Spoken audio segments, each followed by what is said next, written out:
Teachers, which student turned out to be a psychopath? When I was in second grade, I had this teacher who was about 4 months pregnant. As a kid, I was really active and loved running around the classroom during breaks. One day, the bell rang and we were supposed to sit down. But my 2 friends and I kept running and playing. Suddenly, my teacher appeared right in front of me, and I accidentally bumped into her stomach, hard. She winced in pain and said it really hurt. She told me she needed to talk to my parents. 2 days later, my teacher called in sick, and we got a substitute teacher. About a week after that, my mom told me that my teacher had a miscarriage. I never saw her again. I still don't know if I was the reason it happened, but as a kid, I believed it was my fault. That thought has stayed with me ever since. If you're enjoying these stories, don't forget to subscribe for more. I'm not entirely sure if this would be considered sociopathic or psychopathic, but I once had a child who became disturbingly obsessed with my pregnancy during the first 7 months. He wanted to name the baby, talked to my belly constantly, and seemed fascinated by the whole thing. Then one day, it seemed to click for him that once the baby was born, I'd be leaving for maternity leave. He came very close to me, leaned in, and whispered, "When you come out, I'm going to kill you with a hammer. I hate you." I was shocked. I immediately took him to the office, and the school psychologist, LSSP, asked him why he said that. He replied, "Because it will take her away. I wanted to die so she stays here." He was on several medications for his severe violent tendencies. He had once tried to kill his sister by pushing her in front of a bus. His mother even kept him locked in his room at night because she had found him standing over her with a knife. Edit: the child was a 10-year-old boy. His mother eventually agreed to have him committed after he tried to kill a police support dog with a pair of scissors. Both MHMR, Mental Health and Mental Retardation Services, and CPS, Child Protective Services, were involved. I haven't seen or heard from the family since I left the district. I once worked with a student who completely fit that description. The list of things he did could fill pages.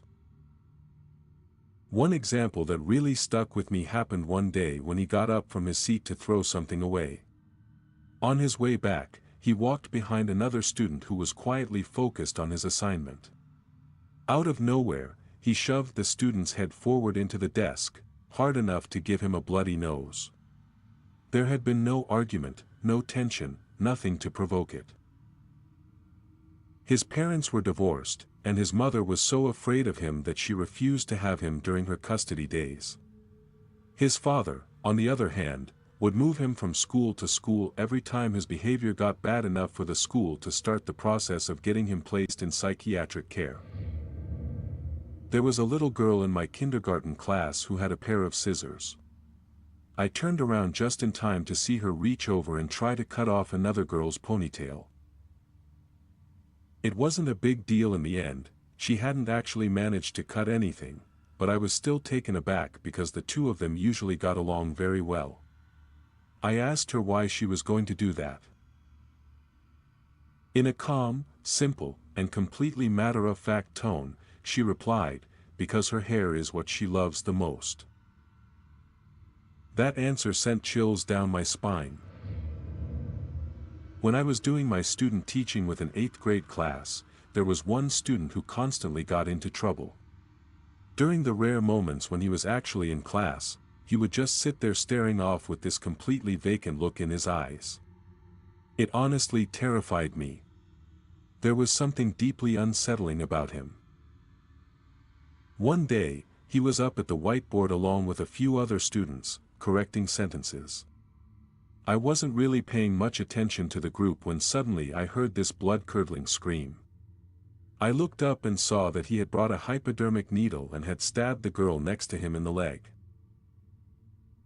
Apparently, he had been holding it in his hand the whole time, just waiting for a chance to use it on someone. It was horrifying, but thankfully, the girl turned out okay. The worst part, though, was the way he laughed when security came to take him away. I still shudder just thinking about it. I once had a high school freshman who was loud, energetic, and a bit immature for his age. One day, he was being disruptive and acting up in class, so I asked him to step outside with me while my co-teacher continued the lesson. I calmly explained why I had taken him out, how his behavior was disruptive, and asked him to be more mindful moving forward. He seemed attentive and understanding. But just as we were about to go back in, he looked at me and said, "Okay, I'm gonna start crying so everyone thinks you yelled at me." I stopped immediately. I asked him why he would want to do that, why he thought it was okay to lie like that and make me look like a bad person when I had been calm and respectful the entire time. He didn't have any real answers, but we had already been out of class long enough. I got him to agree to go back in quietly, and we continued with the lesson. Needless to say, it was a sign of things to come. He turned out to be a gossiping, manipulative little social monster. The more mature students learned to keep their distance from him, while he surrounded himself with kids who enjoyed his antics and copied his behavior. We finished the year on decent terms, but as he moved on to other teachers with different classroom styles, his behavior only got worse and ended up derailing several classes. I once taught a 15-year-old boy who gave off a very unsettling vibe. For a creative writing assignment, he turned in a story that was deeply disturbing. It described, in unsettling detail, how a blonde, fair-skinned woman was harmed as part of an attempt to ruin the purity she pretended to have. Reading it was genuinely uncomfortable, especially since I shared those same physical traits. When the assistant principal confronted him, he went on a rant about how he hated every girl in the class because they were all stupid, even though none of them had ever interacted with him, positively or negatively. Later, he gave me a handwritten apology, but several of the lines had been aggressively scratched out, and he had drawn little smiley faces beside them. During his final meeting with the assistant principal, he became agitated, stormed out, and started hitting the school fence repeatedly. Sadly, he was never expelled. For what it's worth, I actually am a teacher, but in this case, I was just babysitting. A few weekends ago, I was asked to babysit a 9-year-old girl and her 3-year-old brother. I'd never met the kids before, but I figured it would be easy enough. The 9-year-old and I would just hang out with a mutual understanding that she didn't really need me there, and the 3-year-old would just need some redirection and entertainment. Boy, was I completely wrong. The 9-year-old turned out to be an outright manipulative bully. She gave her little brother jobs to do while playing with Play-Doh, then tore him apart verbally, telling him how terrible he was at every task she assigned. She chased him around the house with a sharpened pencil. She played roughly with him until he got hurt and ran upstairs crying, and then she followed him, laughing, saying, "I'm really sorry." She snatched the TV remote right out of my hand and hid it when I tried to put on a movie. She tried to convince me that his bedtime wasn't what their mom had told me, and got him back up to play with his toy trucks. Then, when I was finally reading him a bedtime story and he was starting to settle down, she came into the room and said, "It's way past his bedtime, he's not allowed any more books." I've never met a child so desperate for control. What really confuses me, though, is where it came from, because, 1, I gave her nothing to push back against. If she'd been acting out because I was treating her like a little kid, I would have understood. But I wasn't. And 2, it was obvious that her parents weren't overly strict with her in general. Honestly, my first clue should have been when her parents offered to pay me more per hour than I'd even asked for. Even with the chance to make $100 in one night, I'm never going back. There was a first grader, I'll call her Madison, not her real name, who once pushed a friend off a high stool in the art room because the other girl wouldn't share her crayon.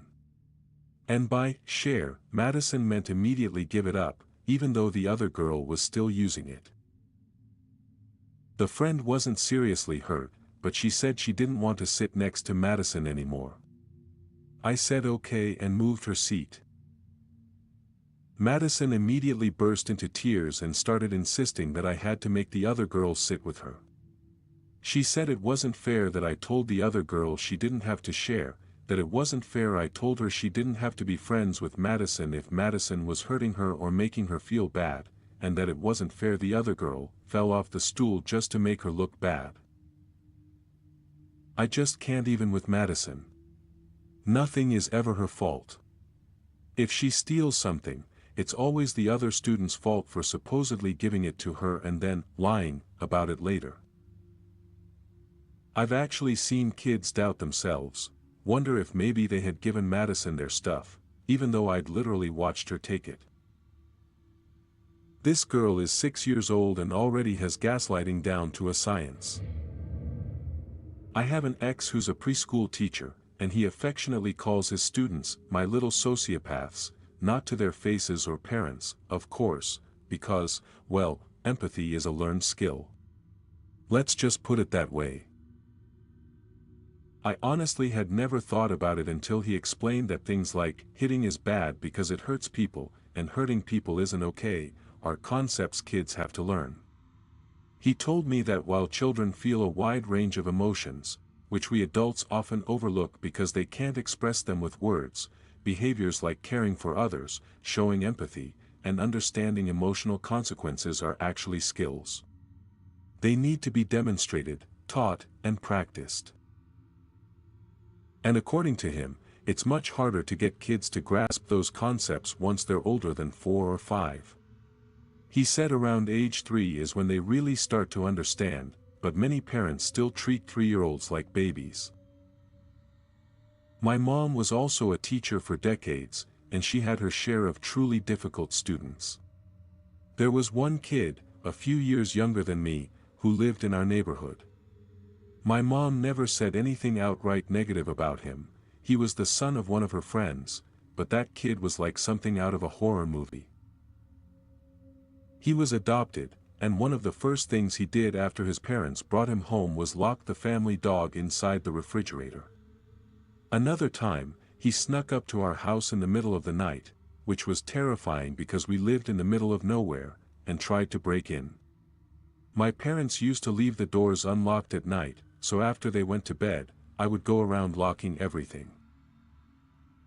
When he couldn't get in, he cut the electrical wiring to our outdoor lights, plunging everything into complete darkness. Then he slashed the tires on my car and tried to break the windows. He used to attack other kids too, especially younger ones, just because he felt like it. He's around 30 now, and from what I've heard, he hasn't changed much. He still lives with his mom and has gotten her house swatted multiple times because he deliberately goes online, provokes people, and then disappears while she's left to deal with the fallout.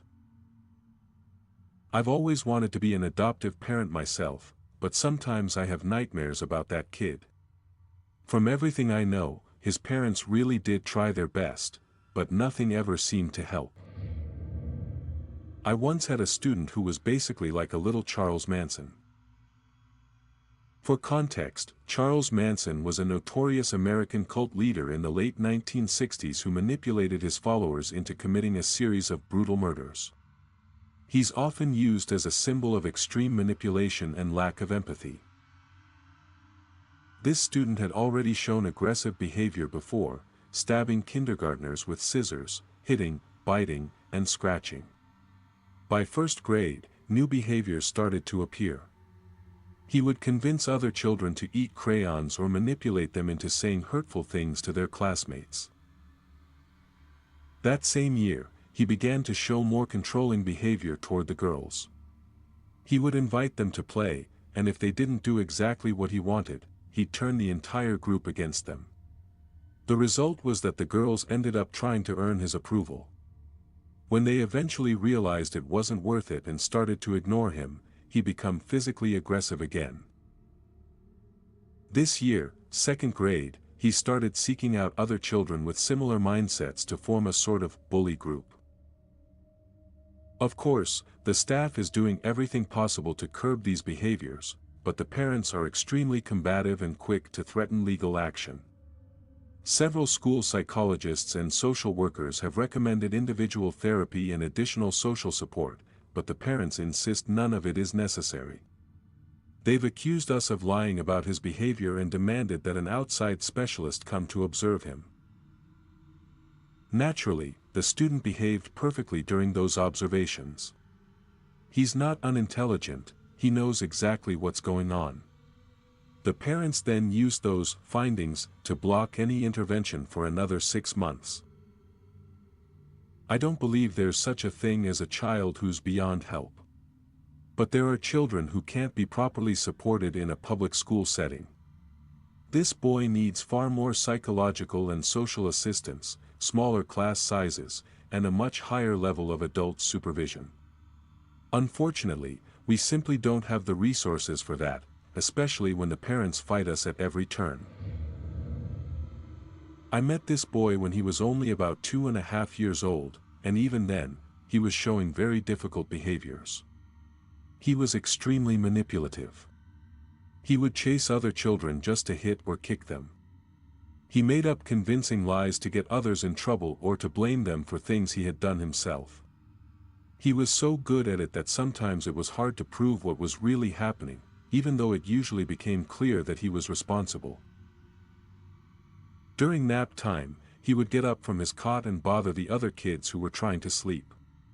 If someone sat next to him, he would try to kick them, and if you tried to stop him by holding him gently, he would scream that you were hurting him, which of course caused even more problems. By the time he was 3, the same behaviors continued, but he started adding disturbing threats. He once said he was going to get a gun or a hammer to hurt a teacher. At 4 years old, the behaviors were escalating. He was strong enough to throw chairs across the classroom, and he scratched and bit other children. We couldn't allow him to have anything sharp. He needed constant supervision, even though there were nearly 20 other kids and only 2 teachers. What made it even more confusing was that between those episodes, he could be incredibly sweet and affectionate. As teachers, we always want to believe that this might be the moment when a child finally starts to trust you. All of us fell for that hope at least once.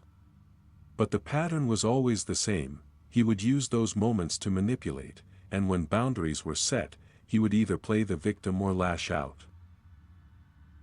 By the age of 5, he still wasn't toilet trained, something his grandmother insisted we shouldn't push.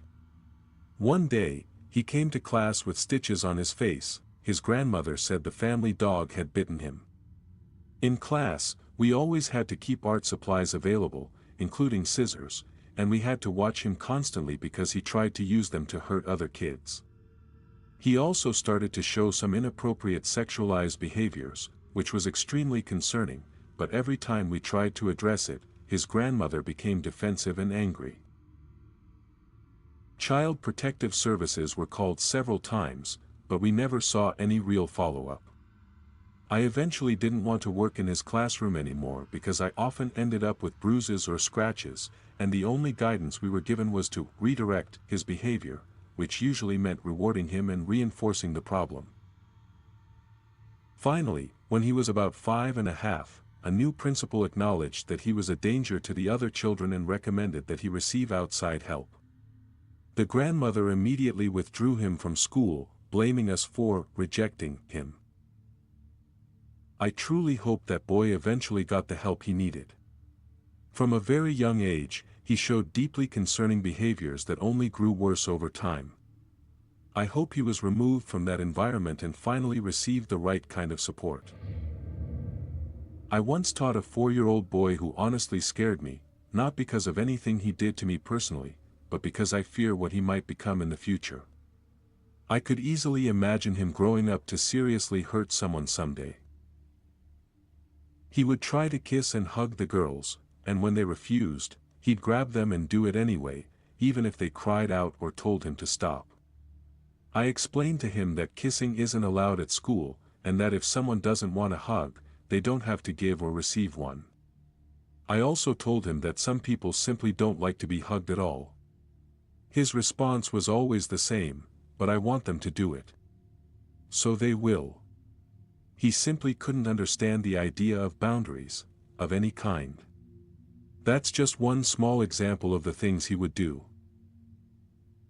I referred him for evaluation because I suspected he might be on the autism spectrum, and he's currently in the process of being assessed.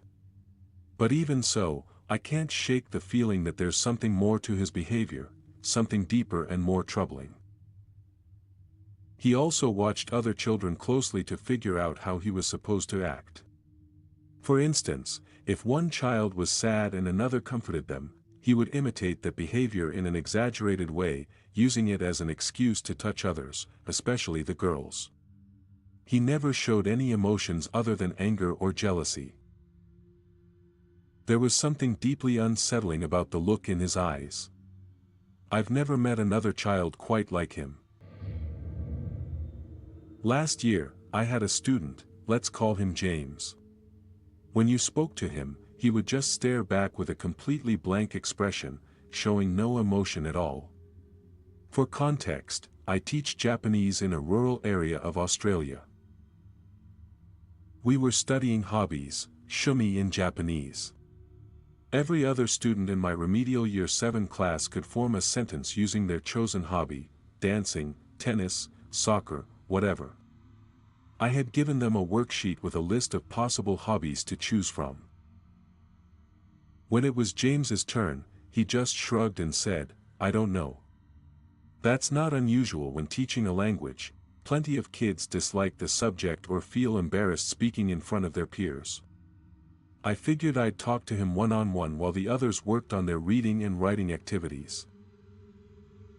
When I approached his desk, I found him slowly pressing the edge of a plastic ruler against his notebook, like he was trying to slice it apart. I asked, "What's wrong? What's giving you trouble?" And that was the moment I got the chilling sense that this boy would either end up in prison one day, or do something much worse. With that same empty stare, he said, "I don't have any hobbies. None of these." I tried to prompt him, "That's fine, what kind of things do you like? Maybe I can show you how to say it."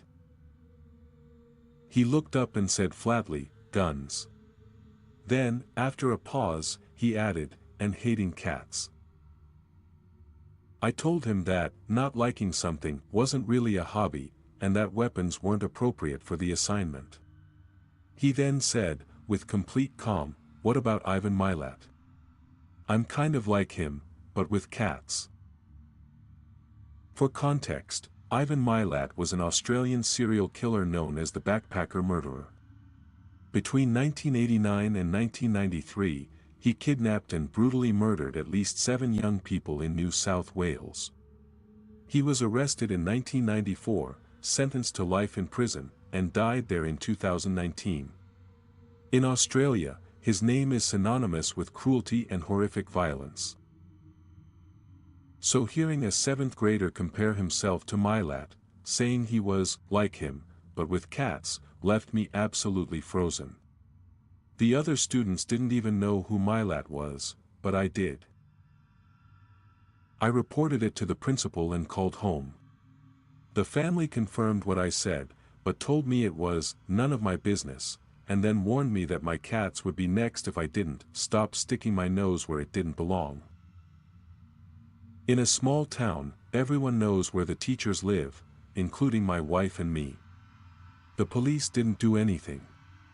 And ever since then, every day I walk into that classroom, that boy greets me with the same smile and the same words. "How are your cats today, sir?" I worked for 8 years in the Exceptional Children department. During that time, I was the only man on staff, and some of the students required constant supervision. One of them, I'll call him John, was a very special case. He was in 5th grade at the time. He lived with his parents, his father worked from home as a mechanic. They seemed like ordinary people, but they had no idea how to handle John's behavior. He displayed an unusually advanced and inappropriate awareness of sexuality for his age, which is almost always a red flag that a child has been exposed to things they shouldn't have. John couldn't function well in the classroom, so my job was to sit with him and help him do the best he could. Over time, we developed a certain closeness. He seemed to like having an adult nearby. But he was far behind academically because he missed so much school.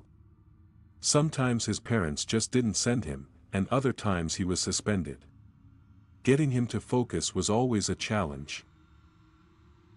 I worked beside him on his assignments and set up a system. Every time he behaved well and completed his work, he earned 10 extra minutes of outdoor time, something he loved. That was the only non-food reward that worked for him. When he was in a good mood, he could actually work pretty well. But if he was given too many worksheets or got frustrated, things could escalate quickly. I often thought it was better to just let him draw for a while if it meant keeping the peace. One Friday afternoon, while I was working with a small group, John got up to sharpen his pencil. He came back, wrote something down, and then, out of nowhere, grabbed the girl next to him by the hair and raised his pencil like a knife, aiming directly for her eye. I managed to grab his hand just in time and force him to drop it.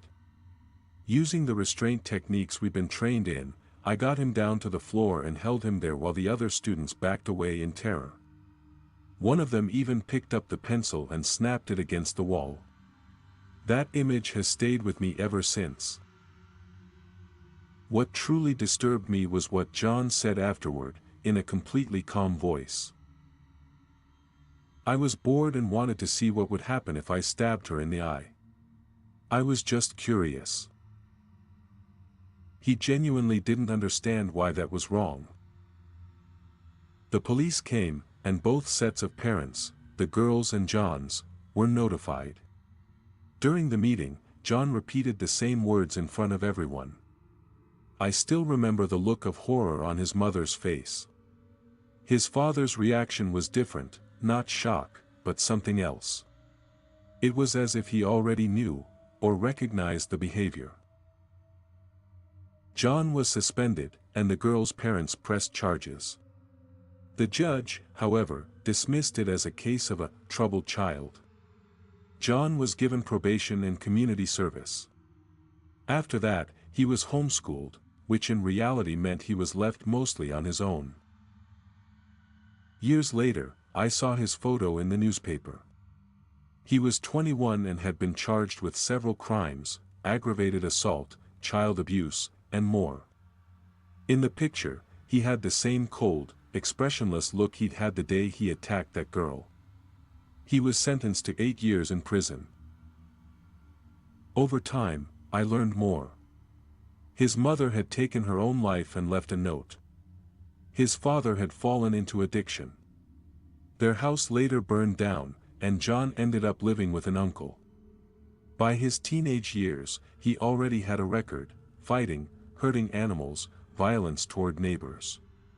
The crime that finally sent him to prison happened when he slammed a young woman's head against a car dashboard until she lost consciousness, because she refused to sleep with him. Thankfully, a police officer happened to be nearby and intervened in time. I'm no longer a teacher, though I still visit schools for my current job.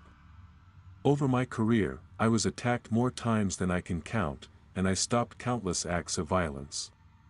Most of those children came from homes filled with chaos and trauma, the kind of toxic stress that warps the brain over time.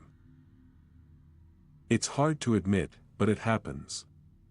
For years, I struggled with post-traumatic stress from these experiences. I deeply admire the teachers who stay, who keep trying to make a difference, and I also understand those who, like me, had to walk away because they simply couldn't take it anymore.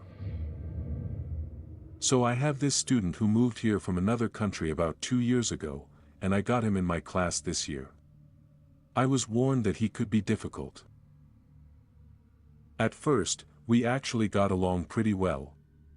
He was loud, stubborn, and challenging at times, but manageable.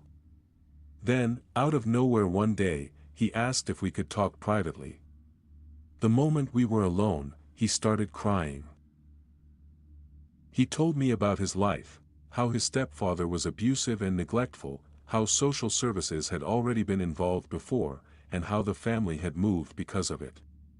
He begged me not to tell anyone or take action because he was afraid things would get worse at home. Of course, I reached out to the school psychologist and my supervisor, and we started discussing how to handle it. We decided to talk to the parents first to get a clearer picture of the situation. When they came in for the meeting, I was completely unprepared for what happened. The mother looked utterly exhausted, like she was at the end of her rope. And then the stepfather, the one the boy had said was abusive, started crying, saying that their son was making their lives a living nightmare. I was absolutely not expecting that. I was providing in-class support for a 6-year-old student who had very concerning behavior. Let's call her Jamie. I was lucky in that Jamie actually liked me, but that didn't stop her from kicking, scratching, or biting me whenever I tried to stop her from hurting others or destroying things. Her teacher and I were working together to collect data for the school diagnostician, but one thing we could never figure out was what triggered her outbursts. When she wanted to be, Jamie could be the sweetest kid. I knew she was capable of doing well academically if she could just stay calm and focus on her work. But at random points throughout the day, she would completely lose control, going on literal rampages in the classroom, throwing things, flipping tables, attacking classmates, screaming, and cursing. Once, she even ran out of the classroom, out a side door of the school, and toward the main road. She would play happily with her friends at recess, and then an hour later I'd be pulling her off those same kids while she kicked and punched at them. I remember one day I took her outside of the classroom to give her space to calm down. I told her, "Jamie, I just want to help you. I want you to feel better so you can go play with your friends. I'm not mad at you, I just want to help. What would make you feel better?" She just stared back at me with a completely blank expression. I have a student in my special ed academic support class who is unbelievably manipulative. My colleague and I, half-jokingly, used to say he'd probably drown a cat just to watch it die, the whole serial killer vibe. He's habitually truant, so most of the time he's not physically present, but when he is, he really knows how to pull everyone's strings. He's not clever enough yet to manipulate adults consistently, but he's very good at stirring up the other students.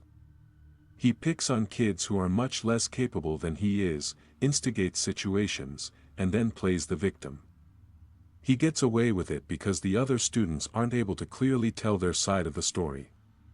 He lies constantly about trivial things. For example, he bragged that a knockoff Louis Vuitton bag he'd gotten at a charity shop was worth $3,000 and threw a fit when I wouldn't let him take it to the bathroom, accusing me of trying to steal it. The next day he admitted he knew it was fake. The one day he actually showed up this month, he accused one of my students of buying drugs. It turned out that a cognitively disabled boy, the one this little sociopath manipulates, had, in the morning, stolen marijuana from his mother and put it in a girl's bag as a prank or whatever. She found it and didn't know what to do, so she left it alone. Then this kid came up to me and reported some grand drug deal. As a result, that girl's things were searched, she was suspended, and her parents grounded her for 6 months. She comes into school miserable every day. He hasn't been back to see the damage he caused, but I'm sure he'll be delighted when he does. I am genuinely relieved on the days his name is on the absence list. He shows up out of nowhere, drops a bomb into the classroom, and disappears for weeks. It's almost insidious. Back when I was in high school, early 90s, I'm old, I had a few guys who were borderline stalkers. One of them used to sit in the trees outside my yard just to wait for me, so he could walk me to school. Another wanted my attention so badly that he kicked out all the windows of my car, and then showed up at my house later with flowers. Ugh. There was also a guy who called my house so much that he broke my answering machine 3 times. Back then, I didn't really understand how that kind of behavior could escalate, so I didn't make a big deal out of it. I was pretty naive, and being slightly on the spectrum, I wasn't great at reading people. I honestly thought all girls had guys like that in their lives. Eventually, I told my mom about it. She immediately went to the school and spoke with the principal. I have no idea what happened after that. It's been 25 years now. Afterward, I opened up to my friends about it. Most of them were guys, and they had no clue any of this was going on. After that, I never went anywhere alone. It's crazy to think about what we used to consider normal. This was before the internet and social media, and things were just different back then. We were really clueless. Back in middle school, we had this thing where we'd buddy up with a kid from the elementary school. Our school was pretty big, it went from preschool all the way to grade 12. I was paired with a 3rd grader, and from the very beginning, I could tell he was the troublemaker type. As time went on, I noticed something really off about him. He was unusually obsessed with violence, not just for his age, but for anyone's age. I had to step in a few times to stop him from hurting his classmates, and once, he even went after a kid in my grade. It was strange and honestly disturbing. I felt bad for him, though. I couldn't help but think that whatever was wrong probably started at home. But there's one thing that really creeped me out, and it's stuck with me ever since. One day, we were doing an activity for the Big Buddies, the older students who were paired with multiple younger kids, so they could get to know their buddies better. Me and this other student in my grade were drawing pictures of him, while he was supposed to draw pictures of us. I already knew he was a surprisingly good artist, honestly better than some of the kids in my own grade, but I had no idea what kind of stuff he practiced drawing outside of school. I found out that day. When we finished, the two of us proudly showed him our drawings. He immediately grabbed them, tore them to pieces, and threw them away. I was a little annoyed, but whatever, I thought my drawings sucked anyway. Then it was his turn to show us what he'd drawn. And that's when it got scary. He had drawn us, both of us, dead. Our bodies were covered in wounds, dripping blood, detailed and disturbingly realistic for a 9-year-old sketch. The quality made it even more unsettling. He laughed, handed us the drawings, and said, while pointing at mine, "You're the ugly one. You look like this." Yeah. I really didn't enjoy the rest of that school year, seeing that kid every few days. Even now, it still gives me chills. I honestly don't even want to imagine what he's like today. A new student started coming to our school every day. He was friendly and polite with me, and honestly seemed pretty smart compared to many of the other kids. For context, our school was a day treatment facility. Most of our students had serious behavioral or emotional issues. He just seemed a little out of place, like he'd been sent to the wrong program, and I figured he'd transition back to public school fairly quickly. Then the truth came out. He'd been staying at a friend's house for a while. That friend's mother had been murdered, chopped up and stuffed into the trunk of the car parked in the driveway, by her own daughter and the daughter's boyfriend. Apparently, they would just hang out and party there every night while the body sat in the car outside, decaying. The boy would then come to school each morning acting completely normal, as if nothing at all was wrong. They had tried several times to get rid of the body, but for whatever reason, couldn't. If I remember right, This all happened about 15 years ago, and as far as I know, they're all out of jail now. I've worked with a lot of students who have RAD, reactive attachment disorder, and other conditions that keep them in a constant state of survival mode, lying, stealing, manipulating to get what they want. But there's one student who goes above and beyond. I'll call him Joseph. Joseph is in middle school now, after being expelled from elementary school for bringing a weapon. Expulsions aren't permanent, usually just a calendar year. It wasn't a firearm, but it was still considered a weapon. He gets physically violent with his parents whenever they try to enforce boundaries. He says horribly racist and sexually misogynistic things, mostly as a way to either A, get sent home, or B, shock and upset people. Deep down, he truly believes he deserves some kind of prize or reward for doing even the most basic tasks. So, fine, bribe the kid to behave. But he won't even do the bare minimum to earn anything. He lies as easily as he breathes. He's already on track for another expulsion, but students have due process, and there are steps that have to be followed. What really makes him unnerving, though, is how calculated he is. He's not disruptive in class. He saves all of his chaos for the hallways and the bus, the places where he's less likely to be caught. In class, he's quiet, polite, even charming. To me, he's always pleasant and says the right things. "Oh, I'm so sorry, I was just thinking about what to write." Total lie. I'm genuinely worried about anyone who ends up in a relationship with him someday. I had a student join one of my middle school classes about a week into the year as part of a reintegration program for kids with externalizing behavior. Early on, an assistant in the program warned me not to hug him or let him hug me, because there was no way to tell how he might spin it in the future. I'm not much of a hugger anyway, but that comment put me on alert about what kind of kid I was dealing with. Up to that point he'd seemed attentive, engaged, and eager to learn. About a week after he joined, he started dating a girl in the same class. That's when red flags began to appear. The girl had a long history of struggling in relationships, and he began to exploit that. He dictated who she could be friends with and who she should sit or work with, always insisting it be him. He'd physically place himself between her and other students whenever he could, and bragged that the only reason she came to school was because he told her to.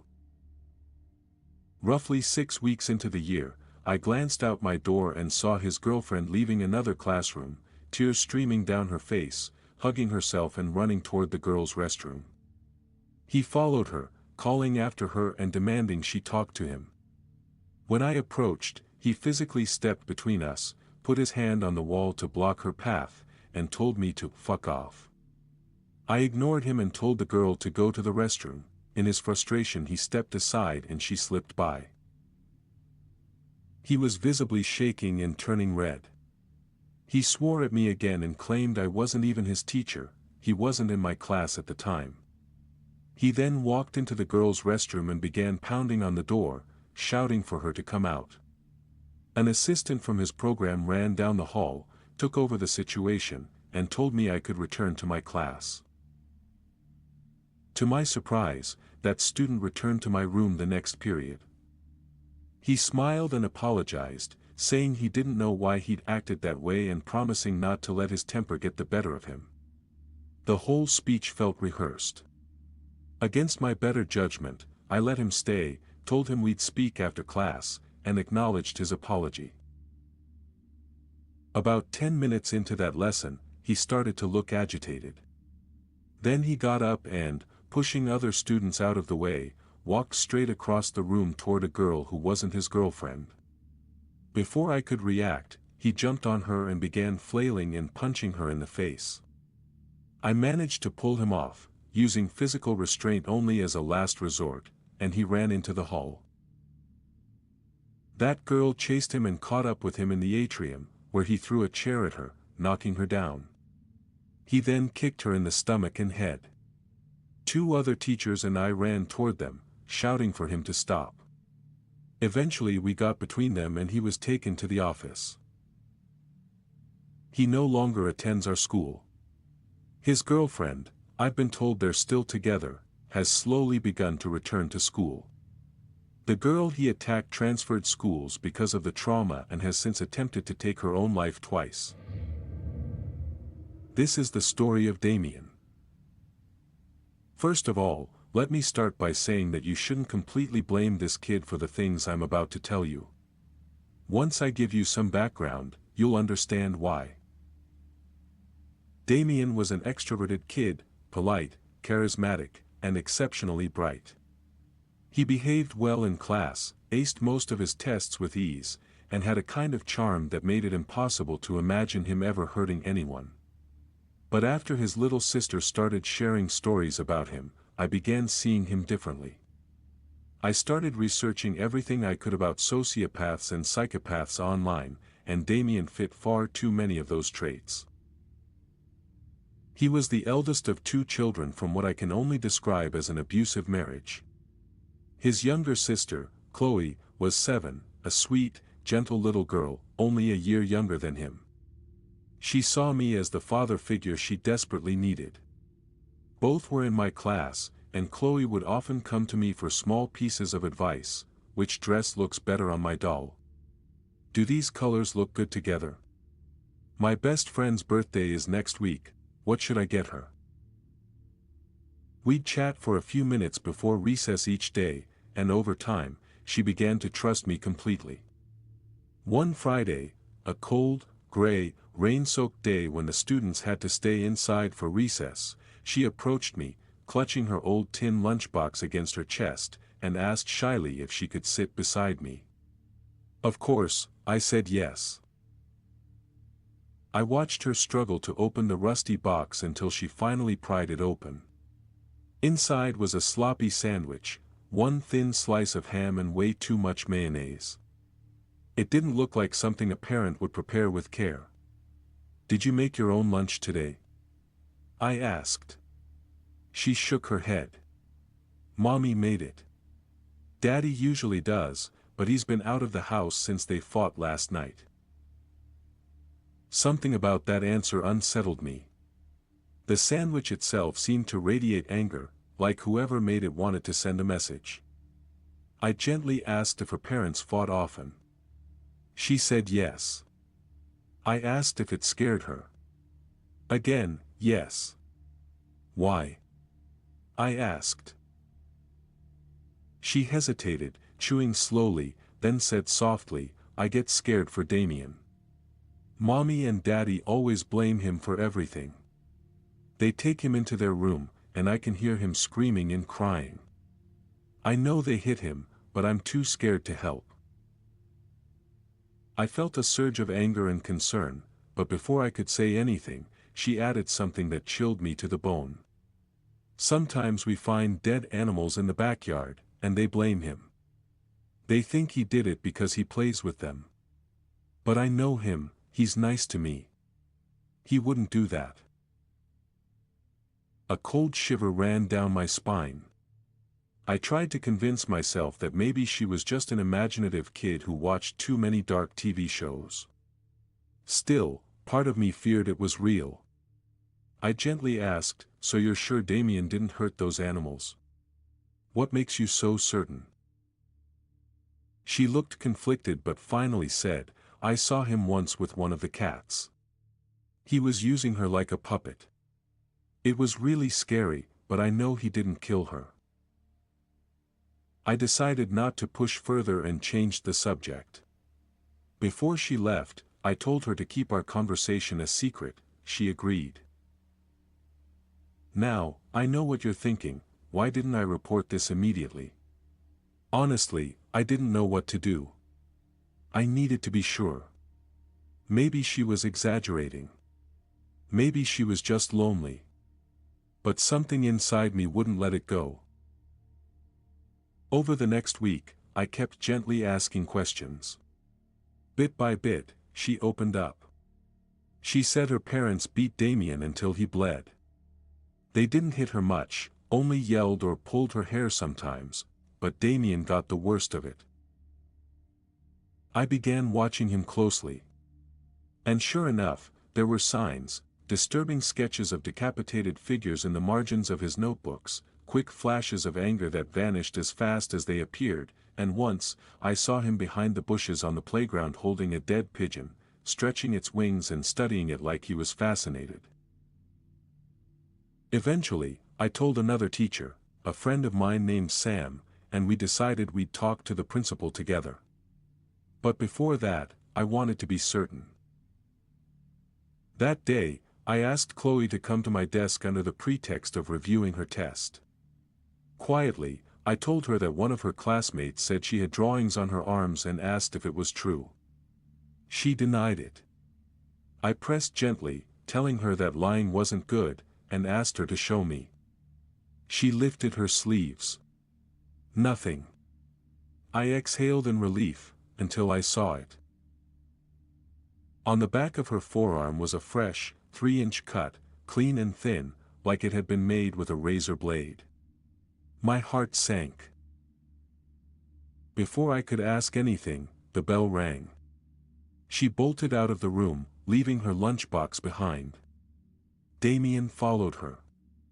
I called after him, but when he looked back, his face twisted with pure disgust, a look no 8-year-old should ever have. He knew. That realization hit me hard. I ran after them. I searched the playground, the slides, the bushes, nothing. Panic took over. Finally, I checked the bathrooms. And there they were. Chloe was curled up on the floor, silent, while Damien kicked her again and again. She wasn't even screaming, just weak, breathless whimpers. Something inside me broke. I grabbed Damien by the shoulders and slapped him, hard. It was pure instinct. I pulled Chloe into my arms and carried her straight to the nurse's office. Of course, I was fired that day. I could have been sued, but the parents never took legal action, maybe because they knew the truth, or maybe they just didn't care. A few weeks later, Sam and I met for drinks. She wasn't angry at me, in fact, she admitted she might have done the same thing. Chloe had been one of her favorite students too. 3 months later, we heard that Damien and Chloe had been transferred to another school. Child Services had been contacted, and it was likely they were removed from their parents' custody. I don't know what became of Chloe. I still think about her sometimes. I'm not a religious man, but I pray she's okay, that she found happiness, that she's safe. And over the years, I've realized something: it wasn't Damien's fault. He was a product of an abusive home, a child molded by pain and violence. That doesn't excuse what he did, but I don't blame him anymore. And neither should you. I was teaching first-year primary students, grade 1, in China. One day, a little boy tried to stab a little girl in the eye with a pencil. The only reason she wasn't blinded was because he missed and hit the bridge of her nose instead, right beside her eye. They hadn't been fighting physically, just arguing, and then he suddenly tried to stab her. The girl didn't even cry, she looked more shocked than anything. When I rushed over and asked what happened, she calmly pointed to her nose, where you could clearly see the pencil mark. Thankfully, the pencil was blunt. I quickly put 2 of my best students in charge of the class and took the boy straight to the principal's office. I explained what had happened, and the principal took it very seriously. He called the boy's parents, though I'm not sure what was said, since I went back to class afterward. At the end of the month, the boy left the school. His parents said they were transferring him to a school in Australia. This happened in the early 2000s, and not in the US, so some parts might sound strange to some of you. I was in my final year of high school, and for one of our teaching practice assignments, I had to give a class to a group of 8th graders. That group had a reputation for being difficult, and everyone warned me to be cautious. Still, the supervising teacher would be in the room, so I figured I'd be fine. At first, everything was going great. I was actually impressed by how well behaved they were, especially after all the warnings I'd heard. Then I started handing out worksheets with some questions for them to answer in class. When I got to one kid, a short, skinny, almost fragile-looking 13-year-old, he suddenly reached under his desk. As I extended my arm to give him the paper, he quickly tried to slash at my hand with a box cutter he'd been hiding underneath. Back then, those were still allowed in schools for sharpening pencils. Now you see why they're banned. I was just fast enough to pull back, getting only a small scratch. But then he stood up, pressed the box cutter against my throat, and said slowly, almost calmly, "Get the fuck out." Now, I'm a big guy, about 6 feet 6 inches, and he was half my size, at best. I've also been told I have a serious case of resting bitch face that goes from intimidating when I'm neutral to terrifying when I'm angry. So, with this kid threatening me, I just glared at him with every ounce of rage I could channel and said, "Do it. Let's see what happens to you after that." We stood there, frozen, for what felt like forever, probably just a few seconds, before he pulled the cutter away, sat back down, and said with a smirk, "I like you." I was absolutely freaking out inside, but somehow managed to keep it together for the rest of the class. I finished with nothing more than a couple of shallow scratches on my hand and neck. When the bell rang, I told the supervising teacher what had happened. He hadn't noticed a thing. We went straight to the principal's office, expecting some kind of action. But no, the principal just sighed and said they already knew about the boy's behavior. The police wouldn't intervene because of his age, and the school wasn't allowed to expel students, only suspend them or notify the parents. Apparently, he was the unacknowledged son of a well-connected lawyer, which meant he basically had a free pass for anything he did. Over the years, I kept hearing stories about him. Fights. Theft. Drugs. The works. I even saw him once. He got kicked out of a party, and about 5 guys jumped him, beating him nearly to death. He just laughed maniacally the entire time, screaming that he would kill them all. Roughly 10 years after that incident, I heard his name in the news. He'd blown his hand off trying to throw a homemade explosive at a referee during a sports event, apparently because his team was losing. After being hospitalized and losing his hand, he sued the team, the police, and the paramedics, claiming they shouldn't have allowed him to bring explosives in the first place. He obviously lost the case. When I was a middle school counselor, I had a student who was a pathological liar.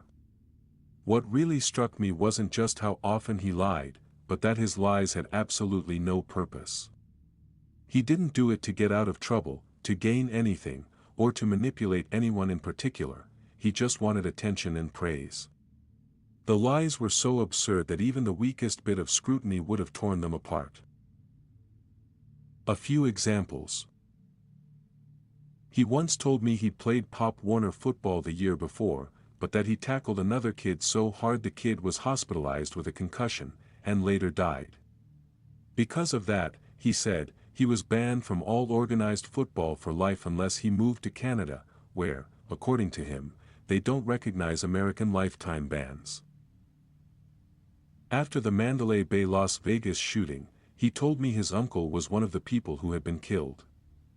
I had just met him and believed him at first. This was in Hawaii, and it's not unusual for people there to have relatives living in or visiting Las Vegas. When I asked his uncle's name, he said, "Richard something." I actually checked. It took 5 minutes to confirm that nobody by that name had been among the victims. When I confronted him, he said, "Nobody reports when Hawaiians die because they're racist on the mainland." He also claimed his family were mostly Bloods, but they wouldn't let him join because they were afraid he might one day want to become a Crip and give away blood secrets. Apparently, the Los Angeles gang scene was alive and thriving in Kaneohe, Hawaii, according to him. Eventually, I stopped seeing him as a client. It felt pointless. He wasn't getting anything out of counseling, he was just fabricating stories, one after another. Someone who lies that easily and compulsively, for no reason at all, isn't headed toward a bright future. I had a student who gave off a profoundly unsettling vibe. He almost never spoke, maybe one or two words now and then, and he displayed a lot of troubling behaviors. His mother was wonderful, attentive and doing everything she could to help him with school. He, however, hated her. He regularly made comments about hurting her and once even said, "Clap if you want to kill your mom," then started clapping fervently. When I tried to help him with classwork, he would stare at me with a blank expression, then pull out a sheet of paper and scribble on it angrily without breaking eye contact. He stabbed people and objects with pencils constantly. Our school is very low income, and once when I opened the back door, cockroaches poured in. Most of the students ran away, but he ran straight over, began stomping on them, and then sat down and continued crushing them after they were dead. He had a younger brother, and whenever their mother turned her back he would pinch the boy until he bled and then claim he had no idea what happened. My mom worked part-time as an aide for kids with developmental issues at my old elementary school. She loved working with children. There was one little boy she looked after for a while named Arden. He was around 6 or 7 years old, a sweet, gentle kid on the autism spectrum. He struggled with social cues and could be overly enthusiastic, which sometimes pushed other kids away. He didn't really have friends, except for one, a worn-out Beanie Baby toy pig. That little stuffed pig was his world. It was old, frayed, and patched from years of love, but he treated it like it was alive. On the playground, he would put it on the swings, slide it down the slide, and talk to it because no one else would. The toy was his only friend, the only one who didn't tease him or walk away. Then there was another boy, Barry. He was the complete opposite. He had severe behavioral problems, violent, manipulative, completely lacking empathy. He lied constantly and loved to steal. He also had an obsession with scissors. The teachers once found a whole stash of them in his desk, the sharp art room kind. He liked dragging them across his skin to make red lines and told other kids he could write the alphabet on their arms with them. His parents didn't want to acknowledge any of it. One day in the resource room, where the special needs kids went for extra help, Barry saw Arden playing with his pig and decided he wanted it. Arden, trying to be friendly, said, "Why don't we all play together at recess?" Barry agreed. At lunch, my mom was on duty watching the playground when Arden came running up to her, sobbing hysterically. He had 2 deep, bleeding cuts across his cheek and a chunk of his hair hacked off. Between choked sobs, all he could say was, "He killed him. He killed him." Another teacher rushed him to the nurse while my mom went to find out what happened. In the far corner of the playground, near the fence, she found Barry trying to hide what he'd done. The toy pig was ripped apart, stuffing and fabric scattered everywhere. Barry had cut a hole where the pig's private parts would be and jammed a stick straight through its body, out where the head used to be. He was in the middle of burying a bloody pair of scissors in the dirt when my mom found him. She had to physically restrain him, thank God he wasn't still holding the scissors, as he kicked, screamed, and fought back. Later, she learned what had happened from other kids. Arden had let Barry play with his toy. Everything was fine until Barry suddenly pulled out the scissors and began mutilating the pig. Arden begged him to stop and tried to grab it, but Barry attacked him instead, cutting his hair, dragging the open scissors across his cheeks, and saying, "I just killed your friend. Now I'm gonna kill you too." Barry never came back to school after that. From what my mom heard, he was sent to a children's psychiatric ward. Arden stayed home for a few weeks. When he finally returned, he was quieter, more withdrawn, and afraid to talk to anyone. My mom and the other special ed teachers pooled their money together, found the same type of Beanie Baby online, and gave it to him. They told him his friend had been in the hospital for a few weeks, but now he's all better and ready to play again. It helped. Arden slowly began to open up again and even started spending time with some of the girls who also brought their stuffed animals to school. That was about 6 or 7 years ago. Barry would be in his early teens now. I really hope he got the help he needed. My mom was a preschool teacher, and I used to help her out as an assistant in her classroom. There was one 4-year-old boy she struggled with, a child who genuinely seemed to enjoy hurting others. Everyone, teachers and students alike, was scared of him and what might set him off. My mom tried to get him professional help, but his family refused, insisting that nothing was wrong with their precious angel. One day, my mom got a phone call from the boy's grandmother. She was sobbing so hard she could barely speak. When she finally managed to explain, what she said was horrifying. The boy had put her poodle in the microwave and turned it on, cooking it until the poor dog died. According to the grandmother, he said he wanted to reheat lunch for himself. She had stepped outside to get the mail, and when she came back in, she heard the most awful noises coming from the kitchen. By the time she reached the microwave, it was too late. The dog was gone. The worst part was that she found him standing in front of the microwave, laughing as it happened. She told my mom she had contacted Child Protective Services immediately, and that the boy had been taken into their custody. He would not be returning to preschool. Years later, I saw his name in the newspaper. He'd been arrested for attempted murder and was facing a long prison sentence. I have a student who is most likely affected by fetal alcohol syndrome, FAS. It's sadly common in our community. He doesn't seem capable of feeling empathy, at all. He knows he's not supposed to laugh when people get hurt, but he just can't help it. To him, it's the funniest thing in the world. Every time someone gets injured, he bursts out laughing. Once, a student slipped on some ice and got knocked out on the playground, and he was sitting there on the ground, laughing hysterically. He also has zero sense of accountability for his actions. He's always accidentally hurting other kids, and yes, I watch closely, so I know they're usually genuine accidents, but he never reacts the way a typical child would. He once hit a girl's finger with a racket during gym and didn't even think to apologize. The worst incident was when he opened a door right onto another student's foot, ripping the kid's toenail completely off. He just stood there, saw that the student was hurt, and walked straight to class like nothing had happened. When we pulled him out to apologize while the other student was being bandaged up, he simply said, "Sorry," then went back to class shouting, "Did you see all that blood?" At first, I thought he was just mean, that he enjoyed causing pain.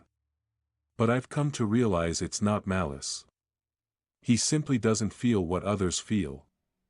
It's actually written into his education plan that he has to practice recognizing and responding to other people's emotions. And then, in the same class, I have a girl who's the exact opposite in all the worst ways. She lies, manipulates, and physically hurts others, but she does it all with full awareness. She understands exactly what she's doing. Before she arrived, my class was harmonious. The kids got along well, worked together, supported one another. Now, it's fractured, little factions, cliques, and kids isolating each other. Honestly, if these two ever teamed up when they're older, the one who can't feel empathy and the one who can but chooses to ignore it, they'd make an unstoppable pair of villains.